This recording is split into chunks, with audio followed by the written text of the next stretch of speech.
everyone and welcome to my YouTube channel. My name is Crystal. Good morning. It's Tuesday morning. I feel a little bit better this morning. I've still got a slight headache from yesterday, but I'm okay and I've managed to get up. Alexa, good morning. Good morning, and a happy birthday to musician Phil Collins. He planned to be an actor, but against all odds he embarked on a music career. And take a look at him now. Alexa, how old is Phil Collins? Good morning, Crystal. Phil Collins is 73 years old. Okay, let's sing. Alexa, sing a birthday song.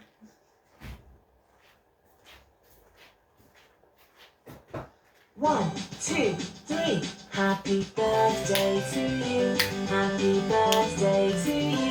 Happy birthday, happy birthday.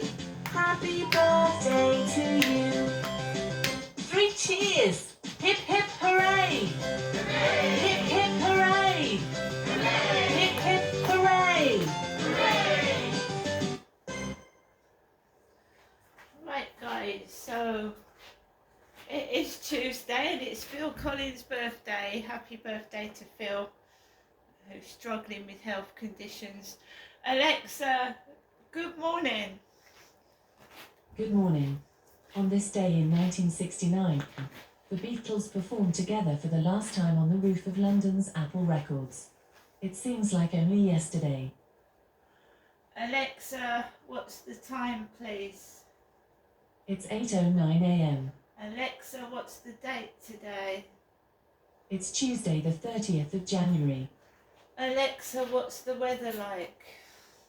Currently, in Rochester it's 8 degrees Celsius with mostly cloudy skies.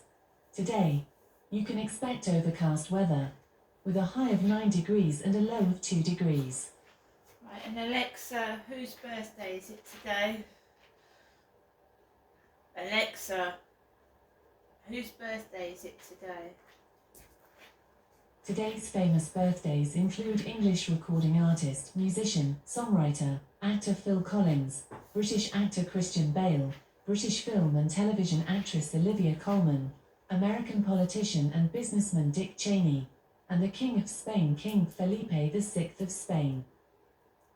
Alexa, can you tell me a joke? I would, but I'm afraid you might die laughing.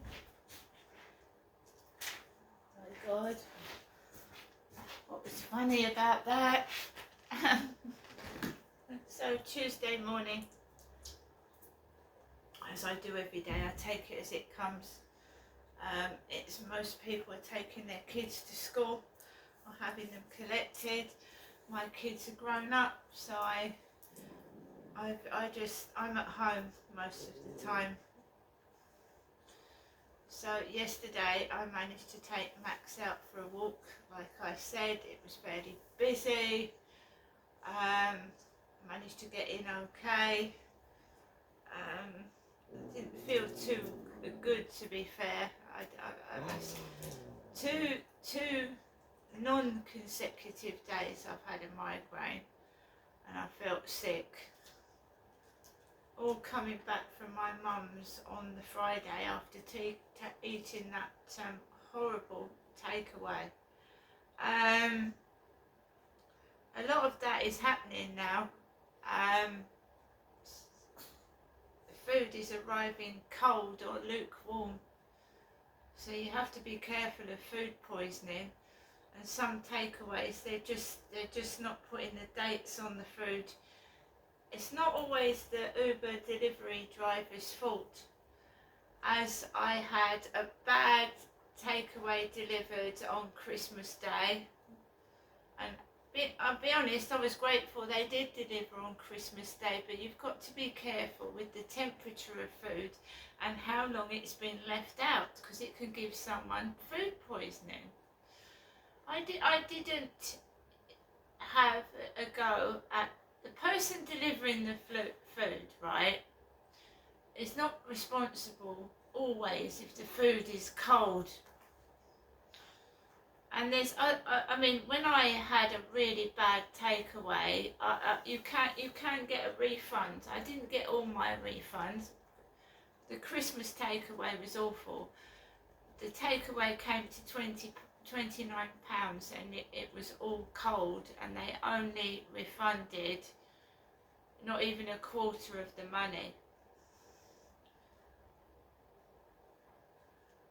And that was Subway in Rochester. I don't get cross with people themselves. I deal with it in another manner, because if you get cross with someone and you shout at them, they have then got grounds for you being aggressive, haven't they? That they're going to have grounds for you to be complained about. So if you just deal with it in a proper manner, then you get your money refunded. But so the takeaway, the sausage was cold, the eclair was stale. God knows how long that eclair had been stood out, and there was cream obviously in the middle of an eclair. There was cream in the middle of this eclair. On and off I've had sickness and headaches since coming back from my mother's on Friday, and the last headache being yesterday afternoon. I don't know when these headaches are coming. I'll be completely fine. I'll be running about, or not running about, just going about your normal every day. And they want to just come on and it'll ruin the rest of that day. Just ruin it.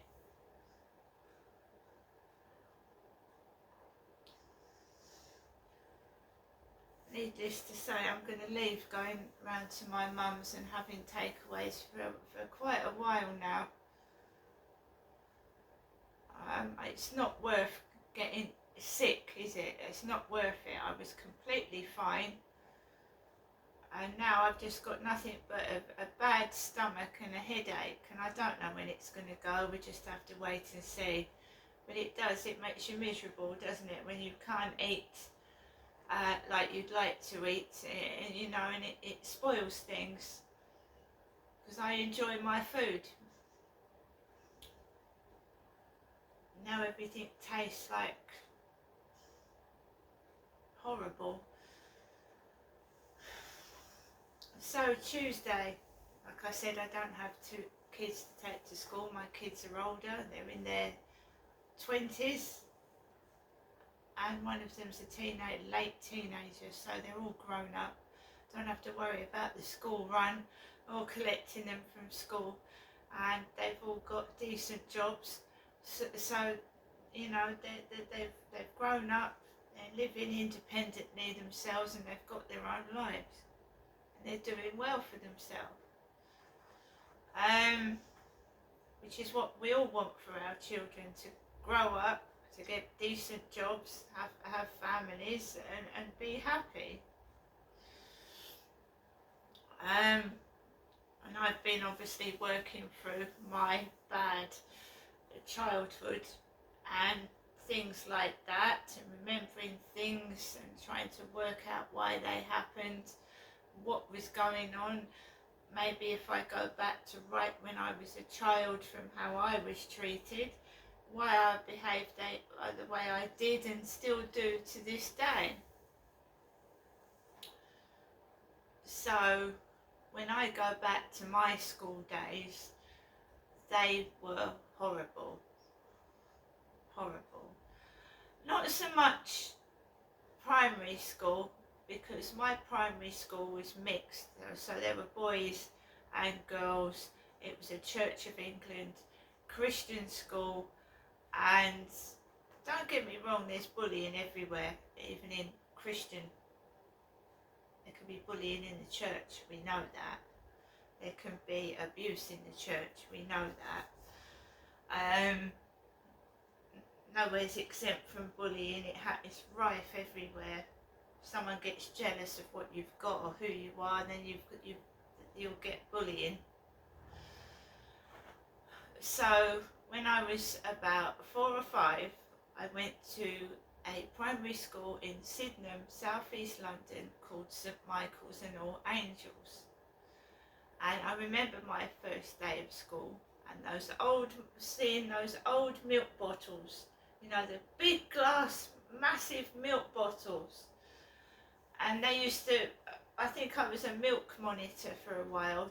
We all used to have to drink a bottle of water, didn't we? So you'd have monitors to give everybody a bottle of water in the morning. They made us drink milk unless you're obviously allergic to it. We were encouraged to drink a bottle of milk every day. It's good for the bones, isn't it? So when I first started school, as I've said, I was shy, very shy child. I was very shy. My dad was a violent man. He used to hit my mother in front of me, and he used to hit me as well. So I was quiet. So I just used to sit and do as I was told, and not much else really. There was no personality to me, if you know what I mean, which can come across as boring, but it saved my life when I was being abused, being boring and quiet, so I sometimes still use those same tactics today.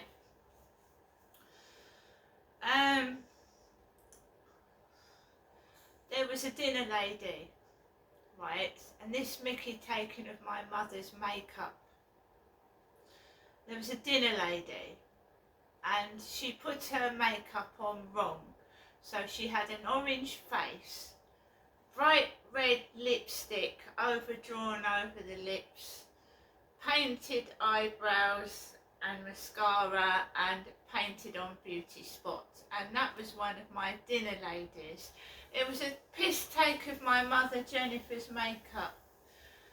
My mum was called Dolly Mixtures because she covered herself in makeup. As you can see, apart from lipstick or a lip balm, I do not wear eyeshadow, eyeliner or mascara. I don't. I vowed to never wear makeup like that after they slaughtered my mother. Slaughtered, you know. Dolly Mixtures, painted lady, Dolly. So I vowed never to wear makeup like my mother, and I never ever have worn makeup like my mother.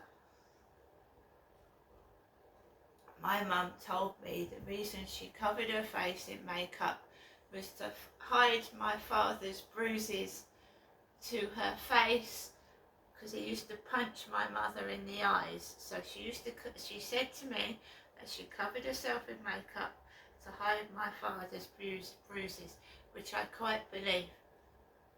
I believe that.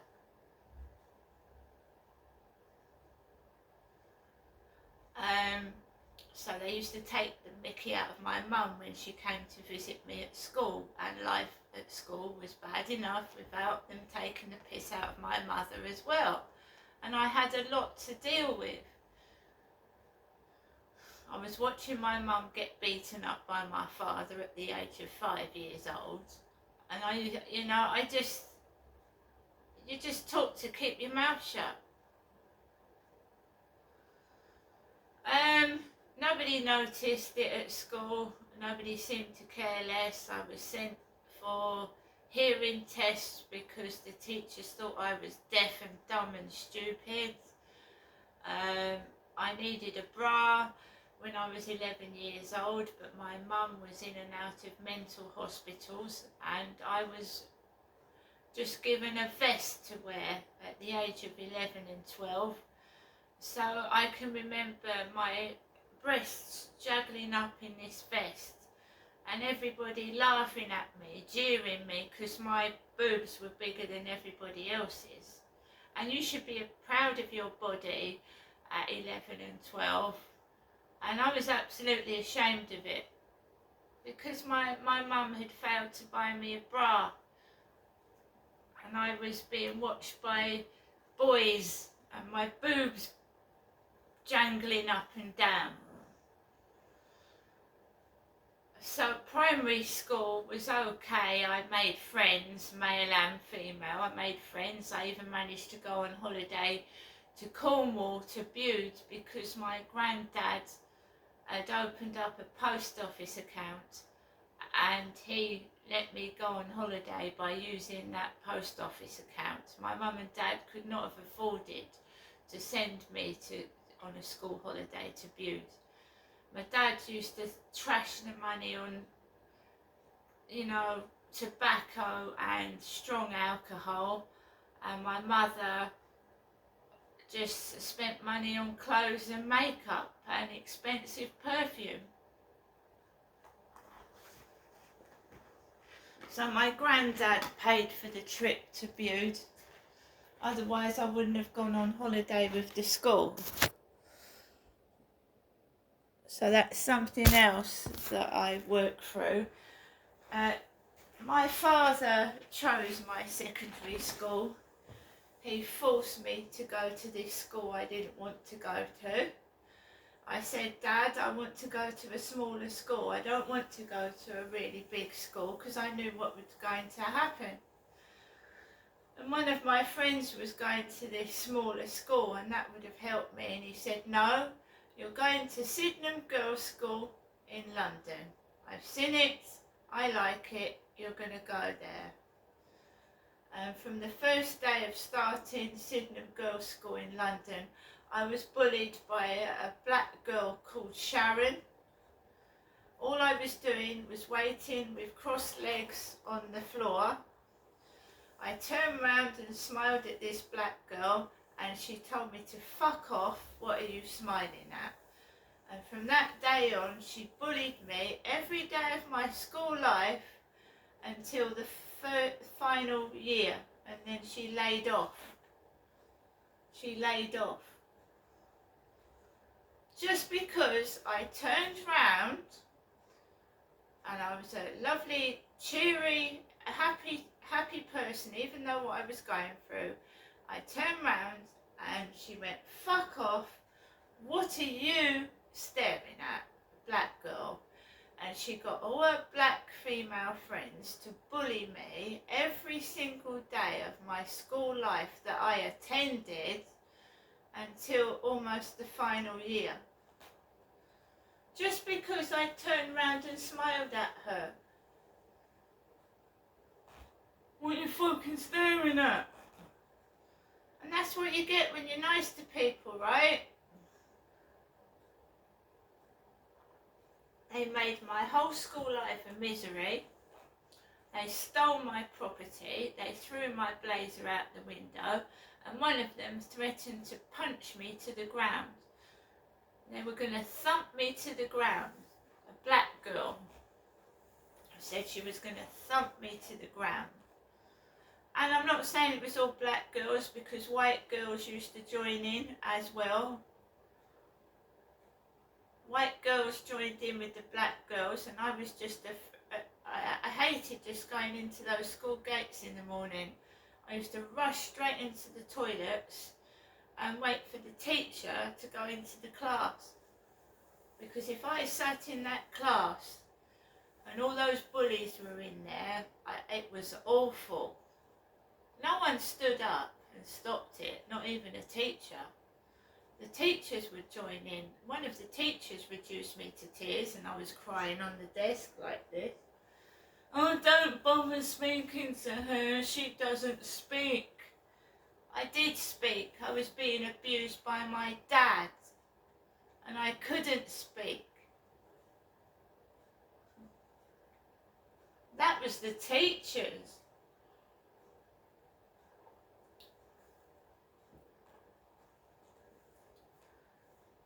The reason why I've survived so long is through my own strength, my own resilience, and I want to tell my story and to stop it from happening to other kids.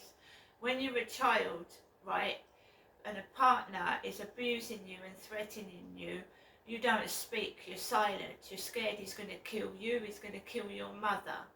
he was also abusing me, and I didn't want to take my clothes off for gym.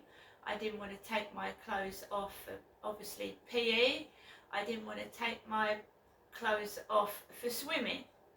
And I was laughed at because I was ashamed of my body because my father was abusing it, not for any other reason.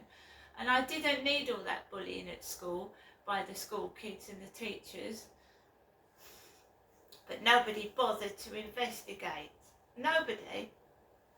This is why my life is like it is today, because nobody cared, nobody investigated, and it's still going on now, being abused by men in workplaces, you know, government training schemes, everywhere really.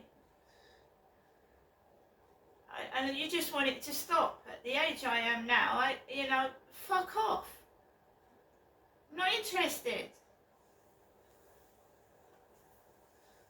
I don't want men controlling me, telling me what to do. My dad did that all my life. When he died, I had freedom from that.